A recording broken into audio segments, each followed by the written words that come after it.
Welcome back to Nani's kitchen. I hope you are all doing well. ఈరోజు అయితే మనం సింపుల్గా ఎగ్ ఫ్రైడ్ రైస్ ఎలా చేసుకోవాలో చూద్దాం.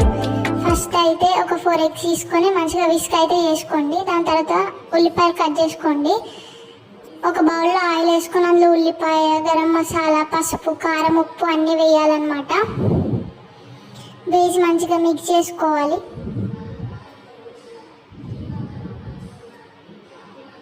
మిక్స్ చేసిన తర్వాత మనం ముందుగా విస్క్ చేసుకున్న ఎగ్స్ అయితే అందులో వేసి మంచిగా కలపాలన్నమాట. ఆనియన్స్ అయితే గోల్డెన్ బ్రౌన్ కలర్లోకి వచ్చేదాకా ఫ్రై చేయండి. దాని తర్వాత మనం ముందుగా బాయిల్ చేసుకున్న రైస్ని లేకపోతే మిగిలిపోయిన రైస్ని కూడా అందులో వేసేసి అయితే మిక్స్ చేయాలి. దాన్ని ఆనియన్స్ ఇంకా లెమన్తో సర్వ్ చేసుకుంటే మన ఎగ్ ఫ్రైడ్ రైస్ రెడీ. ఇంకా మరెన్నో ఇలాంటి వీడియోస్ కోసం సబ్స్క్రైబ్ టు నానీస్.